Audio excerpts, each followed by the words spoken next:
Welcome to the internet, live on a fabulous Holy Tuesday from Alex's basement. This is the Red Line Podcast. I'm your host, Sophia, quote, semi-Pelagian Anabaptist heretic, unquote, Dunstan, and these are my co-hosts. Sophie's in her holy era. Happy Easter. Kyle, quote, hoping and coping Obama, close quote, Holland, and Alex, quote, it's been a while, close quote, Fielder. Bless you. And God bless these United States of America. and God bless these merry gentlemen. Well, today on the show, we're talking about one of the strangest artifacts of America's railway age, the chapel car. How and why were these churches on the rails built? And are they still around today? All this after the news. Question, Teach. Yeah. Did they have steeples? Largely they did not, because there are such things as tunnels. Well, yeah, Did but they American loading gauge is big enough for steeples on single-level cars. There were no steeples, I'm sorry to say. Did they have church bells? Some. Okay, that's space. Sweet. Stained glass? One. Okay. DOT rated Well, stained at least glass one, I should 2026. say. At least one. I want DOT rated They didn't stained have glass. DOT rated stained They glass. didn't have DOT ratings. Yeah. Or You can't do DOT rated stained glass. No, because the lead. Well, you don't need And the the lead. glass. It's the trouble is The glass is poured, right? Yeah, and it has so many joints in it that it's like I just can't see it being. Anyway. Do. So it's finally happened, as you've all seen on Miles in Transit. The Cross Lake extension is open, traveling from Seattle to Bellevue, Washington, along an honest-to-God floating bridge. Link Line 2 is finally open to the public. This is a huge step forward for transit in the Puget Sound. Unlike half of YouTube, we were not there. Yeah, we weren't there because we're job. But apparently it was extremely busy and extremely exciting. And on the easternmost station, there was a line all day just to get onto the train. Wow. Well, I mean, it's going to be much faster than driving, probably, if you're trying to go into Seattle. Cool. Well, traffic. Yeah, but And we don't have that here, but they do have that other places. they have geography, which we only sort of have here. I don't know. It took me a solid hour and a half to drive to Provo the other day, so... You and your driving to Provo era. Yeah, I have been, unfortunately. Naughty girl. What am I supposed to do? A front runner. Owned. I had Slam to come dunk. back after Michael service Jordan. hours was over. Anyway, doesn't matter. Amtrak. But no, Which I'm leaves kidding. earlier than... Funnily enough, earlier by the end of service earlier hours. than the Wow. last front runner train. We were doing the Provo Shuffle and saying hi to the train host Michael Christensen, who was like, "Hi, welcome back. I assume you all be sitting in the cafe car, no problem." And it leaves a good 2 hours before the end of Saturday service hours, which are They know exceptionally who late. we which I are. love. Yeah, Phase. we're the regulars. So this has been the news. Unless anyone has further comments. There was some news, but I forgot it, so... I guess it wasn't that I good. can't believe no one asked about the semi-Pelagian Anabaptist heretic thing. Okay, Anabaptist. What does that mean? Well, that's what I called my dad the other day. Okay, but what does it mean? Anabaptist means baptize again. Cool. So during the Protestant Reformation, there were two streams of the Reformation. The larger one, which is the precedent of the sort of magisterial Protestant tradition. So Lutherans, Presbyterians, Anglicans, etc. Right? Those are Reformed, the big Protestants. And then there were were called the little radical Protestants. reformers, who went way further than the regular reformers. And they did all sorts of crazy stuff, including rebaptizing people because they didn't believe that infant baptisms were valid. And so everybody who was part of that split off was like, okay, better go get baptized again. right, and so these are the precedents of today's like Baptists and evangelicals. Is Baptist named after baptism Yes. because they believe in it differently? Yes. Huh. Cool. That's clever. Okay, so that's Anabaptist. Let me look at the script. What was the rest of it? Semi-Pelagian. What does Pelagian mean? Pelagianism is a heresy from, I believe, the 4th century, I think. which states that humankind is capable of being morally good apart from God's influence. That feels like it shouldn't be like that crazy. Yeah, that seems all right as That far as seems like heresies pretty- go. But Like it is normal. not normal in the Christian church, even in the liberal parts of the Christian Oh, church. wow. So that's no longer a Christians heresy, believe that, right? no, it is a heresy. It is, really? Yeah. Mormonism is often criticized as being semi-Pelagian, Kyle. I've never heard that criticism like out loud or to Well, anybody's no, face, because but no I think one's it going to makes just... Semi-Pelagian. sense. Except you. But anyway, I was calling my dad that because he said a bunch of rude shit about me being trans. So I said some things. Real, fair. He deserved it. Anyway, this has been the news and also me explaining semi-Pelagianism. Do. Do. So imagine you're an Episcopal clergyman. Okay, my life is awesome. Your name... Don't they have to I don't know about that. Have you met my boss? Do they have to be celibate or is that just the Catholics? Just the Romans. Okay. Your Imagining. name is the Right Reverend William David Walker. And Great you English name. We were are- talking about this on the ride over. So it's Reverend, Right pre- Reverend, Very Reverend, Most Reverend. No, Very Reverend is below Right Reverend, sort Crap. of. Okay, so very... Again, Very Reverend people take ecclesial hierarchy to mean that someone is like more important or powerful than other people. Yeah, No. that's how it works in Mormonism. Well, that's great. Literally but that's not just how straight- it's supposed to work. Straight, pure, and simple patriarchy. It's not how it's supposed to work. It's supposed to be a sort of, you are the servant of the people below you. Anyhow, Heretic. I'm not saying that's how it always works. Sorry, I don't know what the name for this particular heresy This is not a heresy. Oh. You are the Right Reverend William David Walker. You just visited the Russian Empire, for some reason, on sabbatical from your job as the bishop of the Missionary Diocese of North Dakota. Okay, so North Dakota exists. It's not a state, though. It's a territory. It's a territory. and so it's this a is, missionary diocese because it's being financially supported by other dioceses versus This a is- regular diocese, which is financially independent. So this is well before us and Russia hated each other's guts. This is when we were kind of friends, actually. Okay. Regular friends before we were like war allies. Yes. Okay. And before they were communist.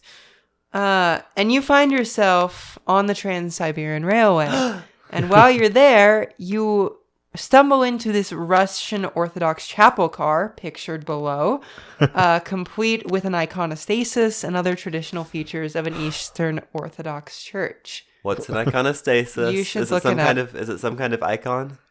Well, that's very... So, Eastern Orthodox church design, right, is a little bit distinct from Western church design. You've been... Damn, I only know Western church You've been design. to some Western churches, you know, like how at St. Mark's there's the big metal thing at the front, which is called the rood screen, which is traditionally what separates the clergy and the monastics from the laity. Patrons, go watch the San Francisco church architecture tour and then come back when you're done. So in Russian Orthodox churches, they have kind of a more extreme version of that, which is called an iconostasis, and it's for a little different purpose. An iconostasis is this big thing at the front of the church which separates the altar portion of the church from the rest of the church. And it's just not see-through at all, and it's wall. just covered with icons. And so it's the iconostasis. Icons in place, right, is what that means. Does it have like a door in it or something? Yeah, and it has this door in the middle which is called the Holy Door, which they open when they're celebrating the Eucharist. To like let Jesus in. No, to let You the into priests Jesus. in, and so you can see Okay. in when they're celebrating the Eucharist. Okay. So the Russian Orthodox chapel car has one of these, and that's crazy because it's a train. Yes. In Eastern Orthodox, do you walk up to the altar or does the bread come down? Sorry, the crackers come down and get distributed to In the you? Eastern Orthodox Church, it's more like bread. But Whoa, real bread. Because they have a little bit different Eucharistic theology than the Western Church. Good loaf of Grandma Sycamores. No, Pumpkin certainly chocolate not. chip if you're in a certainly cool ward. not. Certainly not. In the words of a very disgruntled Roman Catholic bishop from 1967, the body of Christ does not contain sprinkles. This being in response to the 1976 or 67 Easter Mass incident, which I will not be reciting on the podcast. That sounds like the title of a Wikipedia article. I'm gonna raise those blinds. Yeah, it's kind of irritating, isn't it? So anyway, look up an iconostasis. Viewers at home, you can do this too. And you'll see it's just like this big giant wall absolutely covered in icons. And there's doors in the sides and in the middle, which are used for different things. Ooh, pretty. Mm-hmm. So they fit that on a train. I imagine it was kind of a small one, but yes, it was there. If you can look below, the Russians had been building them to provide church services on long Trans-Siberian trips. True. Russia the first big. one, dedicated to St. Olga, likely entered service in 1896, just a few years before Bishop Walker's visit. Which is not really that long after, like, the invention of steam trains. Steam trains were throughout the 1800s, though. Okay, but how early? Like, the 1830s were big railway build-out period. In Britain or everywhere? Britain and other places. Well, when was the Trans-Siberian Railroad completed, though? Yeah, that is That's a good question. That is the question. Ooh. It was built between 1891 and 1916, so it's only like partially complete when this is happening. Okay. But it's completed enough where it necessitates. Yeah, because you're this. going, 3,000 miles into Siberia instead of 5,000 miles into Siberia. Is this like for like a week-long trip, or if this a trip At the goes time, over it probably would have been the more than a weekend? week. These days, it's like 14 days, I think. Cool. Got Can't an do it Amtrak because beat. Russia's evil right now, but Yeah. it'd be a cool trip to do someday when Russia is not evil. And they're not in their dictator era. Which, to be fair, has never happened before, but it could happen. Wait till Trump starts the second Cold War. Put that on your bingo card. Yeah. So you can see below, it might have looked something a little like this, which is a modern Eastern Orthodox train car. Cool. That is pretty You can sweet. see this child is being baptized here. Wow, on a train. Yeah. A little bit jealous. So I always love all like the gold foiled or gold painted woodwork. You'd love the White House. oh my fucking god. What's left of it, yeah. Rest in peace, American democracy. It is the year of our Lord, 1899, and North Dakota is still pretty much the Wild West. It's millions of acres of open prairie dotted with tiny towns, most of which are too small to support their own parish. Not like much has changed. Kind of, yeah. Episcopal Church in North Dakota, not super big, shockingly.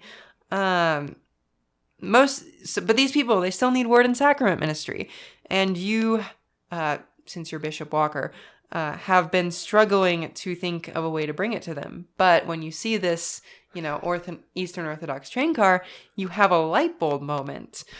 When Bishop Walker came back to the States, he went on a whirlwind fundraising tour of the older and wealthier dioceses on the East Coast, eventually raising enough money to build a brand new train car for the Episcopal Diocese of North Dakota.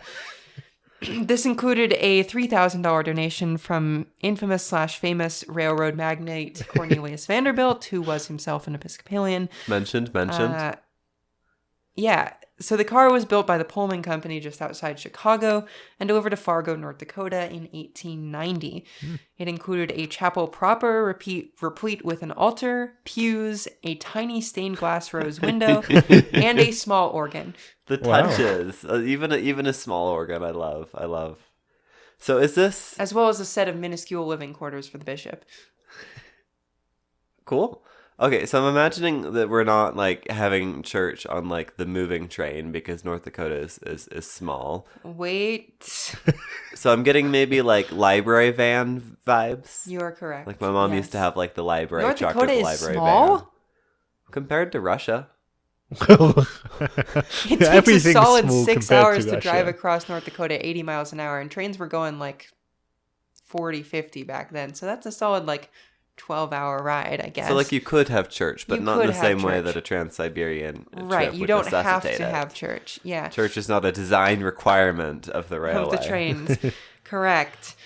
So the car rode the rails in North Dakota for free, with local railroads agreeing to tow it around as a service to the community. Oh, That's very nice. Thanks, Cornelius Vanderbilt. The bishop visited towns all over North Dakota using what became known as the Church of the Advent, the cathedral car of North Dakota. Union Pacific / Norfolk Southern would never do a community service. No, they would not. His visits were popular. Repeatedly, or reportedly, the small 60-foot car would be packed with people of all sorts whenever it pulled into town. This is an illustration of one of the actual events in question. Well, Look, honestly, the turnout would be crazy because it's not just like regular church, like the library van is. It's also an absolute novelty.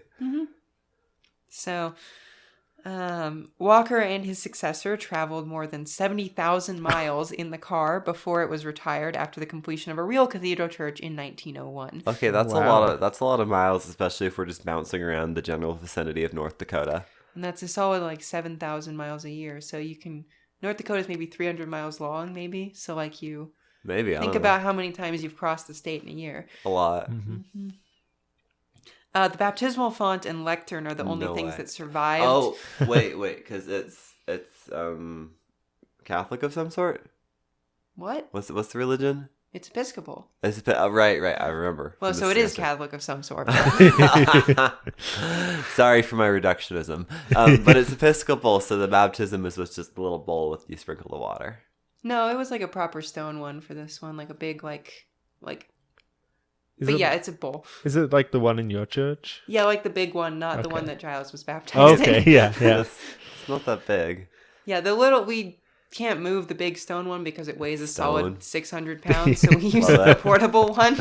but Love it. but No. ideally, right? No, Yeah. but you said the baptismal font was on the train and surviving, and it immediately comes to my head like a Mormon stake center baptismal font, which is a small pool big enough to dunk an 8-year-old in. And you see, I was thinking one of the like temple ones, which have like Oh, 14 with the oxen. golden bowl. Pretty sure yeah, it's oxen 12. underneath it.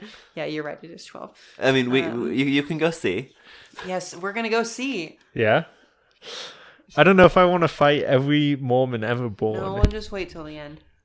Good luck. I feel like the end would be even crazier. Good luck. Let them fence off like But 3 anyway. blocks of downtown. The two At least they're things that paying. are reported to have survived are the baptismal font and lectern, which were used at St. Mary's Church in Guelph, North Dakota. 12. But that church closed in like 1930 or something. Rest in Oh. peace. So I don't know. Those very probably still exist because churches don't tend to throw things like that out. But I don't know where they would be. So there's an interesting factoid for you. Whoa. But the story of the cathedral car of North Dakota does not end there. It inspired a whole wave of copycats in America. The first was in the Episcopal Diocese of Northern Michigan, which retrofitted 2 cars to serve the same purpose. 2, they're doubling. They are. Twice the church. Both Twice were the holy. scrapped by 1898. Oh. But they served their communities well. One even ended up as a temporary interfaith chapel in Ontagon, Michigan, after all of that town's churches burned down in a fire. Really awkward. So everybody had to use the portable little church. chapel car. Yeah, This is like a UTA warming bus, but for your soul. pretty much. Yeah. Also, hear me out. Non-denominational Bible study, except on a train. Hell yeah. I think that would make I'd it do more it. exciting to be approached by people on campus asking about non-denominational Bible study. Non-denominational Bible study does not mean non-denominational Bible study. I'd just like to put that out there. Non-denominational Bible study means evangelical Bible study, but they call themselves non-denominational. Because they know people won't like it if it's just evangelical. Right, because everyone knows their thing. Everyone knows their thing. See how ecumenical I can be? Yeah, that was great. Ecumenical? Haven't heard that one. Being nice to other kinds of Christian. So it's specifically about Christians. Versus interfaith, which is being nice to people of other religions. Okay. I feel like picking which one of those words to use could be a carefully targeted insult in and of itself. Yeah, my interfaith relationship with the Jehovah's Witness versus my ecumenical relationship with the... You're so right. The Roman Catholics also got in on the trend, building 2 chapel cars in the 1910s and another in the 1920s. The St. Anthony was especially popular, drawing crowds of tens of thousands as it traveled the country from 1907 to 1919. is reported to have been responsible for creating more than 80 parishes as it Wow, went. that's a real legacy. There's this one story in one of the articles that I read of it like pulled into this town and like 40 people just came up to it and like, hey, we want to become Catholic because we heard about Florence Nightingale, who was Catholic. No, it wasn't Florence Nightingale. It was some like Civil War era relief thing. They're like, we heard about these guys. We heard they were Catholics, so we want to be Catholic. So then this entire town converted to Roman Catholicism because this thing showed up. That's insane. This is insane. And here's some pictures of it, including some guys with some great ecclesiastical swag. Here's the inside. You can see like there's pews, there's like kneelers, there's little like proper altar in the back, and here's the priest leading a service in there. Wow. Here's another one, and this is I believe the St. Peter chapel car, this last one here, which had a rood screen in a chapel car. That's so this thing tiny. is 60 feet long. It's just like, I don't know. It's crazy. I love it. When I saw this picture, I was like, oh my gosh, that is the craziest thing I've ever seen in my life. They should have a transept, right? The part of the cross that's like short. They did have that in the Cathedral car of North Dakota. Really? How? Yeah, you see this little, if you go back to the top with the outside image of the thing, there's this little bit here, right? Which sticks out specifically to be a transept. Just on the top. I was thinking they should have like an RV style pop out that you can stand on. Since they're not moving these all the during That's a service. very good idea. I think I'll consider that for when I build a chapel car. When you build a chapel car and pay the Amtrak private towing rate to have it moved across the country. If I was a billionaire, this is the sort of crazy shit I would do. There's a reason they have this as a service. Pretty harmless billionaire thing. Yeah. Not killing people. Towing around my chapel car. Converting people to Episcopalian by the 40s. Sure. Why not? Now I have to ask, just because it popped in my head, are there chapel narrowboats? Are there? There might be. Okay. I'm not sure, but I did some research into that, and it seems like there might be a couple with like retired Church of England priests like floating around and doing church for people who live on the water. Peak retirement. That's awesome. That's going to be you. How necessary, inshallah, how necessary that is sort of debatable, given that there is a Church of England parish in literally every village in England. Necessary and cool. That's so true. You're right. I take it back.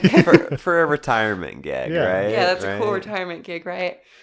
Anyway, the two other Roman Catholic chapel cars were dedicated to Saints Peter and Paul and entered service somewhat later. All of them were out of service by the 1930s. What, was church not cool anymore? No, but we built church buildings. The frontier was kind of closing. The destiny had been manifested. Destiny had sort of successfully been manifested by that point, and so you could normally just go to the nearest town. Okay, and look at this floor plan. Isn't this great? If you scroll in. If you scroll in a little bit, so there's the regular chapel part. There's a bit back here for like the organ. There's the altar and the sanctuary. And then this thing has a confessional in it. If you look below the altar, right, there's this little chamber next to the altar where the person who's confessing goes in, and then there's a bit that says confessor's compartment where the priest hearing the confession would go. And then there's clear the car. We need to do a confession. You wouldn't have to clear it because it's in this little booth. Could. But yeah, and then there's like a steady, and there's like a whole like room and kitchen, and I think this whole thing is like pretty freaking cool. Yeah. I also like that there's like a 2-1 seating style on the pews here. Roomy. What intrigues me is that they crammed all of this into one car instead of having like a 2-car setup with like one car that is just chapel the whole way and then another car for all the ancillary stuff. But I guess such is the budget when we're making like one or two of these. But yeah, I just am kind of obsessed with this thing, to be honest with you. And I really wish it still existed because I would go and see this so hard. You know, Amtrak these Roman Catholic ones especially, because we're about to learn about a whole bunch of Baptist ones, most of which still exist, but they're not like specially built to be chapel cars like this one was. They were largely sort of converted. Yeah. Well, Amtrak is getting a new fleet, so if separation of church and state is broken down enough by then, maybe there's some potential. I think if this could be what gets us frontrunner on Sundays, I'd be Holy very shit, keen. that's actually a good idea. You pull around a car and all of the different denominations get their own car and it can pull church to the whole valley. There's the Mormon stake in there. There's the Roman Catholic Church. There's like the non-denominational Even one. like a There's... timeshare in one Sure. car. Like You get 1 2 hour you are run. a genius. My Fuck friend. We need separation to of church and pitch this to state. the legislature. We need being Sunday like, front They- runner. That's so I right. think they would fund it. I think they would. so. They'd be like, this is... Well, and think about it. You can pitch it as like I don't know, like a service for the Olympics with all of these Sure. different people coming in. Yeah. You- Well, you can- we'll have to like append what do you call is it a Buddhist temple? We'll have to append one of those on. Well, we have And we'll these need, giant like, a Hindu platforms one, for the and comic we'll need cars, a so why mosque. not? We'll need like all the different faiths need to have a car on the front runner for Sunday service for the Olympics. I have a feeling the legislature would not go for a mosque, but Yeah, I also have the feeling that they would not go for a mosque, which is a little concerning. So we get them to fund it under the Mormon idea. Then, oh no, we have to have separation of church and state. So then we make something a bit fairer yeah, I like with that. the money. Maybe they'll up their commitment from 300 million to like actually enough to get anything done. But the Baptists, $1 billion project. How? because there are a lot of them in America, and kind of more of them in America than anywhere else. Huh. They built more of these than anyone else in the U.S. combined. In total, 7 Baptist chapel cars were built in the 10s, 20s, and 30s, and many of them The served until the 10s. late 40s. The 10. Teens. And remarkably, several still exist. No, I like teens even less. They were named the Evangel, the Emmanuel, the Good Tidings, or Glad Tidings, Goodwill, Messenger of Peace, Herald of Hope, and Grace. Christmas service on these would go crazy. Fantastic names. And here's look at this great picture of all these kids in here.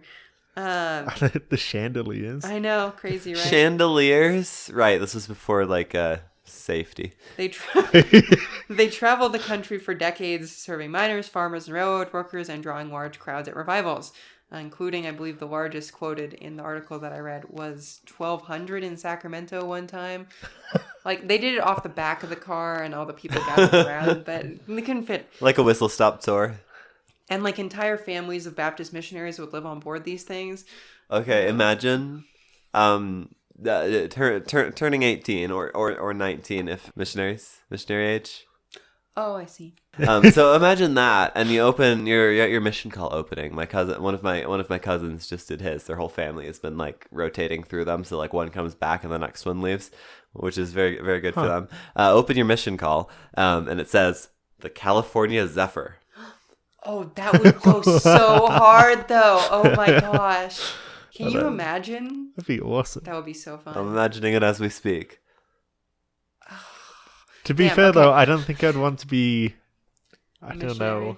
No, be proselytized. No, that's not an appropriate one- environment for dragging people into conversations that they're not soliciting.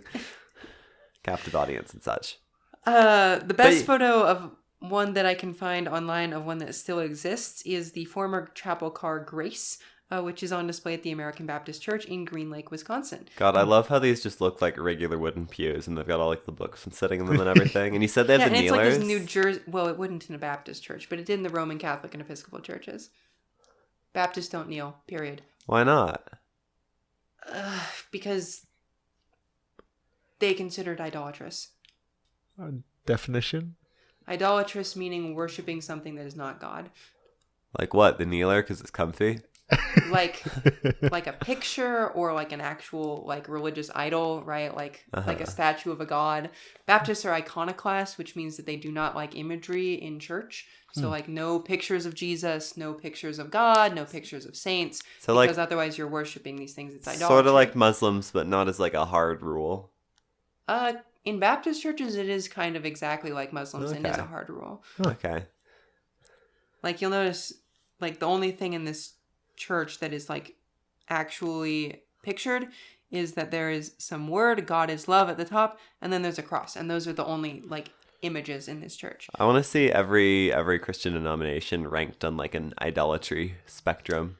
I can do that. The Mormons would be all the way on the left. Like, if you have a beard, if we're going from you could be Jesus. Most Orthodox or most idolatrous to least idolatrous in terms of like liking pictures of things, we have Eastern Orthodox at the very top. Really? Above Mormons? Oh, yeah. Roman Catholics, probably like Anglicans and Episcopalians, maybe Lutherans, some Lutherans. Mormons don't really have iconography in their churches. If you have a beard, you can go act out Jesus in a live recreation. But that's not what that means, though. Book. Okay. That's like a whole different thing. Interesting. Because Mormons don't like stained glass, do they? They don't. Or they're unwilling to spend money on stained glass Anymore. Yeah. Yeah. Parking garages, though. Yeah, those are fine. And then Baptists are like on the bottom because they do not want like imagery in their churches. Okay. So like if you I go can back respect that. up and look at like the Roman Catholic stuff, right? Like there's all sorts of like pictures and candles and objects and things. Or to the Eastern Orthodox one where there's just like the entire thing is covered in pictures of saints, right? That's like iconography. Baptists really don't like that. And like Presbyterians and other sort of very Protestant traditions. I like that. Yeah? Yeah, I kind of like that. Future Baptist. I kind of like, because it kind of makes it that there would be church anywhere. Mm-hmm. Like it doesn't need to have the iconography. Yeah. I do like that. That's And cool. I should clarify that like Eastern Orthodox, Roman Catholic, Anglican people don't believe you need these things to have church, but that they are like... You should have them. If They you can. elevate it? No, not even they should Really? be if you can. They are like... Well, in Eastern Orthodox they are you should if you can. Okay. But in Roman Catholic and Anglican and High Church Lutheran circles, it's more like this is an aid to worship, right? Because when I walk into my church, everywhere I look, when I look at the windows, when I look at the walls, when I look at, pictures, everything is reminding me like, this is why you're here. This is the place where you worship God. Handouts. When I look at the handouts. Yeah, right? Why do you think I put art in all the handouts every week? Is to like redirect the mind through art back to God. So Little Jesus statue beauty at coffee hour. as an aid to worship is the sort of high church tradition, whereas the sort of low church tradition is beauty as a distraction from worship. Huh. Okay, I see a poem. Hit us. So these things are only history in America, unfortunately, but in other places they still exist. And a fitting epitaph for the chapel cars of America was prescribed in verse by Father Edwards of the St. Anthony chapel car, the Roman Catholic one. Quote, "Forerunner of the dawn of faith, pent 'tween two bands of steel, O chapel car St. Anthony, we hear thy flying wheel. As o'er the roaring stream below, or through the fields of gold, drawn by the prison steam ahead, thou seek'st the wandering fold." Oh, Father Edwards was a foamer through and through. He was possibly a little bit of a foamer. Surprisingly common amongst the clergy, as I've found out. So even better than the 5 Baptist chapel cars that still exist in sort of museums or rotting on a siding somewhere, there are actual newly built and still in use chapel cars on the Russian railways. And here's the bells I was talking about. This is a Russian Orthodox chapel car, and you can see I think that is a deacon. You can see the deacon on the front here ringing the bells. And here's one with like a giant icon of the Blessed Virgin Mary on the outside. Some were donated by railway workers. So railway workers worked on them themselves to build these things and then donated them to the church. And many are pulled along on service trains that provide medical and spiritual support to rural communities in Siberia, right? Because That's nice. If you're in a town of 50 people in Siberia, you're probably not going to have your own priest. Well, and I'd it's assume they freezing have... cold. And it's freezing cold. And I don't know much about Russian geography other than the land sucks ass and it's huge. But I'd imagine they've got communities like Alaska has that are whose only means of transportation other than trudging is the railway. That's the case in most of Siberia, yeah. The Orthodox normally call them temple cars instead of chapel cars because they don't really use the word chapel in the East. And there are at least 5 currently in service on the Russian railways. So, are they practical for the modern day? Absolutely not. Except maybe in Russia. And maybe Alaska. And maybe Alaska. Maybe. maybe the Wasatch Front. Sure, why not? To If get it gets Sunday us Sunday service, runner. I'll take it. Are they cool? Yes. Absolutely. And I think that visiting this Baptist chapel car, which is on display in Green Lake, Wisconsin, is now on my bucket list, especially if they let me play the organ at the front. I would love to see and hear train organ. Like, how much organ I can you imagine fit it's in just train? a harmonium. Are those like the little ones that look like an upright piano? Yeah, and Okay. also the way that they work is different than a regular pipe organ, right? In a regular pipe organ, right, there's a big bellows and air Crazy is pushed big bellows. through the tubes Yeah. to make the noise. Whereas in a harmonium, there's normally only 2 or 3 ranks, and because of the size and space constraints, and because it's easier, it's pulled through. The air is pulled through, and you pump it with your feet. Didn't know you could do that. That's fun. Treadle.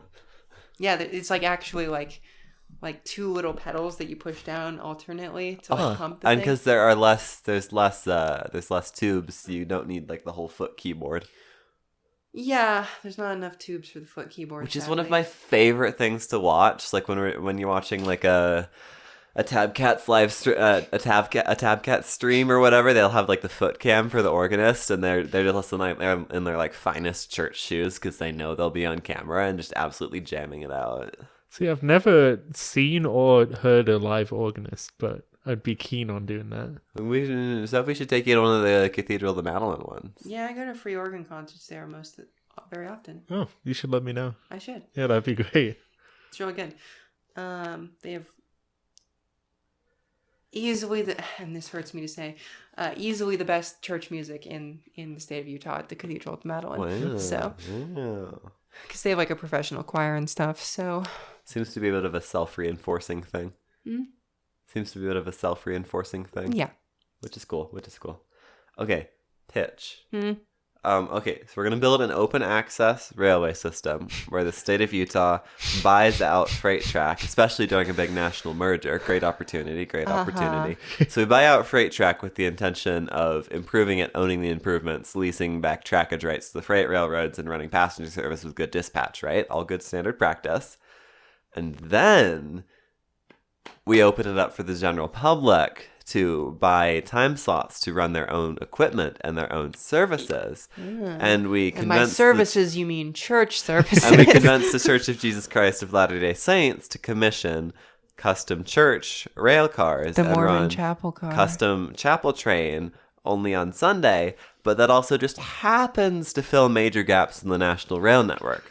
So if you're willing to be proselytized to for the whole run, or if you are Mormon and you would like to enjoy the service and singing to highly simplified organ music, then you could travel across the country. I mean, with how good electronic organs are these days, you could probably have a proper organ in there. The electronic organs are standard for the Massachusetts Standards Mormon churches. Oh.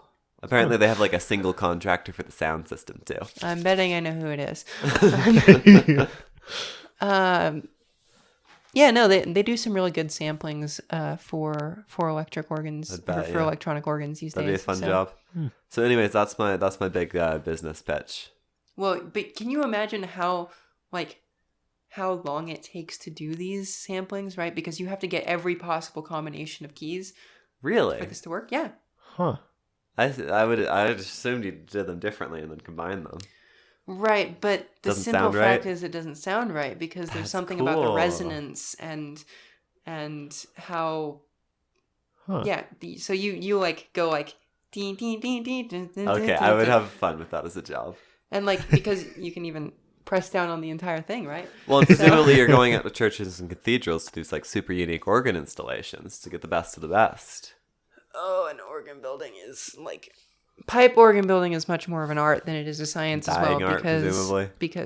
Dying art, presumably. As with Actually, most. no. Really? I work where I work, and True. I think it was a year and a half ago now, we had the American Association of Organ Builders in Salt Lake for their convention, and they were having it at the Really? church because, Of course. Yeah. There's an organ there. why not? Because It's probably cheaper too. They can foam it was cheaper, and because they There's could, an organ. have an organ as much as they wanted, and they had like we had a special evensong for them, choral evensong. I love that. And there's like a solid 200 of them that showed up to it. So there's at least 200 people in this country building organs. That's and quite fun good. fact, the center of American organ building is in Kansas City. American Fork, Utah. American, really? Yeah, it's the home of Bigelow Organs, who builds a solid like 40% of American organs. No way. That'd be a cool tour. Out of a converted LDS church ward. Love that. Love that. So, They come out pre-consecrated. No, they built our organ at St. Mark's. They built the one at the Madeleine. They built all sorts of organs. In Carnival of Souls, which is a good movie, there's footage of a organ factory in Kansas City. Really? Because the main, like the protagonist lady, is a organist that moves to Utah. Big mistake. Yeah. So, well, it's a good movie. Anyway, It's scary.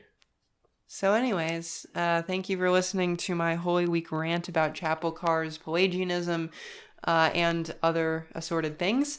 I feel like I learned a including lot of iconoclasm. words. Perhaps too many for me to retain all of them. We'll have a review next episode, perhaps. Please remember to like, comment, and subscribe, and to follow and leave us a rating on iTunes and / or Spotify. If you like what we do here, please consider becoming a member on Patreon. Patrons receive all of our regular content early, as well as exclusive content and occasional merch drops. Speaking of patrons, at Frontrunner tier $10 or more per month, we have Aaron, Curtis Herring, Phobos2390, Zach Adams, and Tony Stunts, and Austin Speaker, who I know. At Redline tier, $5 a month, we have DJ Hi, Will. Watkins, Nebula, Robert P. Walsh, Christopher Whaley, Reluctant LA Resident, Sky Lukowski, Isaac Manson, and Kyle Irving.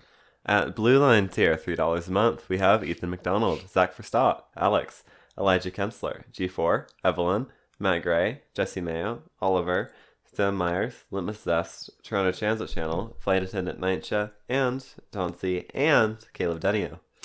And at our grind tier, $1 or more per month, we have Capil, Benjamin Wood, Joshua S. Horvath, and Ryan Bailey. Thanks for listening. Thank you. Speaking of Patreon, I thought the whole companion episode thing for the Incline Railway was a rather fun idea. I don't know if that'll ever happen again, but I will consider that. And we've already done that before once. Oh, okay. We did the cable cars history as a Patreon only companion to the, what was it, 4-part San Francisco series? It's a long time ago now. Yeah, it was a long time. Waiting for New York series. 5 years this year. Isn't that crazy? That is crazy. Still waiting Alex, for the New York series. When you wear glasses, it makes you look more mature. Yeah. Grow a beard too. You'll look You like a look- fossil. Wait, you have one. You look like you're ready to like give me a stern talking to. Yeah. I was at the liquor store and the lady looked at my ID and she said, "Oh, I wouldn't have guessed 2002." Ouch. And I wasn't offended until she said, and I don't mean that in a bad way. That's a rude thing to say. Yeah. There's a lot of turnover at the Sugar House liquor store. Oh. I always feel better when I'm... Wait, what were you drinking? I got a box of wine. Ooh. Ooh. Wait, no, What I kind? got no, it was actually, it's like a Jaeger kind of alternative that they make up in Ogden. Ooh. It's pretty nice. Actually. Isn't that where they make 5 wives and 5 husbands? I think so. Yeah. Confession time. I had for my birthday my first ever proper drink. Wow. It The whole was thing? terrible and I hated it. However, What kind I did you did get? have it. I don't know. It was some kind of like cherry thing with rum. And apparently, according to my friend, it was too alcohol forward and that's why I didn't like it. But it wasn't a vinyl bar, so I had fun with that. A was vinyl it the, bar? The Green one. room. Okay, I went to the green room. I didn't order anything, but it was. I didn't kinda know there was a fun. vinyl bar. That's cool. Yeah, it's on Fort South. It's pretty cool. It's Near next to the Green Quarters, Pig. yeah. I was gonna say I want to go to Quarters one of these days, to play all the games. Quarters isn't bad. I'd go on a weekday Okay. because they Popular. they do have a lot of issues with the bathrooms on weekends, Okay. and there's a lot of foot traffic. I'm sure you can In put the the two bathroom? together. Yeah. All right then. Charming. So anyways, anything else to say, folks? Thought I had something I forgot. Probably wasn't important. Isn't it like a big anniversary for the Episcopal Church this year? Not really. Oh, I thought it was like, It's America's. yeah, I thought it was also the churches, but I mean, technically, but we don't really celebrate that. okay. In a couple years, it will be the 250th anniversary of the consecration of Samuel Seabury, who was the first American bishop, which will probably be kind of a big deal. But Nice. mm-hmm. Gosh, that storm is ramping up out there. I know, right? The It's rain's gonna- Oh supposed to. man, It's not going to rain until like 11, Yeah. so you're good. But I'm gonna probably be at work until 1 or 2. Okay. So Well, you can borrow my rain jacket if you want. which no, I'm not going home. also, if Oh. there's You can any borrow my disposable rain jacket if you want. if there's any movies you guys want to borrow, we have a notebook and Holy we're moly. checking stuff in and out. So That's very impressive. Love that.